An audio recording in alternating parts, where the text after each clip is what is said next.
Quando um médico ou outro profissional da saúde acaba cometendo um erro e, com isso, a vida de um paciente é perdida. Como esse fato é entendido pelo direito penal?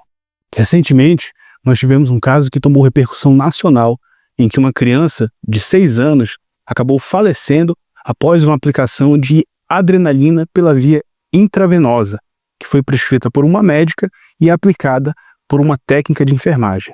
A dosagem teria sido muito alta e supostamente teria causado a morte daquela criança.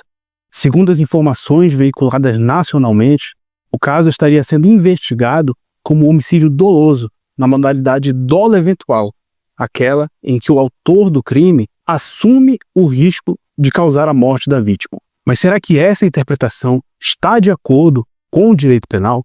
O nosso direito possui 2 modalidades de homicídio. A primeira é o homicídio doloso, em que o agente quis ou assumiu o risco de produzir a morte da vítima. Quando o agente possui a intenção de matar a vítima, estamos tratando do dolo direto. Mas quando o agente não quer diretamente esse resultado, mas assume o seu risco e concorda com o fato de que ele pode vir a acontecer, então a gente está falando do dolo eventual. Já na modalidade do homicídio culposo, nós estamos tratando de uma violação a um dever de cuidado objetivo, seja por negligência, imperícia ou imprudência. E quando um profissional da saúde acaba cometendo um erro durante o seu trabalho, é muito provável que estejamos tratando de uma violação de um dever de cuidado inerente à sua profissão. Porque mesmo que esse profissional tenha errado, seja por um descuido, por uma falha, por uma desatenção, ele errou enquanto estava tentando cuidar de um paciente e até mesmo tentando salvar a sua vida. Então, durante o tratamento do seu paciente, esse profissional, em momento algum, aceita o resultado da morte do seu paciente. E as consequências pela condenação por homicídio culposo são muito diferentes daquelas do homicídio doloso.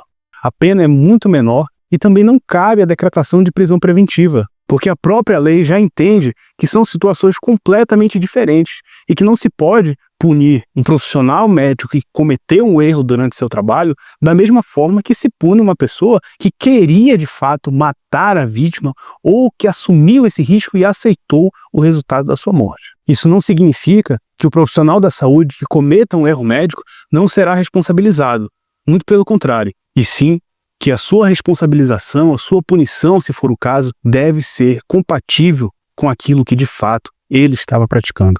E qualquer hipótese só pode ser confirmada após uma investigação feita pela polícia e após o trâmite de todo o processo criminal, para que ao final se tenha uma sentença. E por mais que esse tipo de caso geralmente traga consigo muito clamor popular e muita indignação, esses sentimentos não podem justificar a aplicação de uma pena desproporcional. O sistema penal deve aplicar aquilo que está previsto no nosso ordenamento jurídico e não buscar o justiçamento a qualquer custo.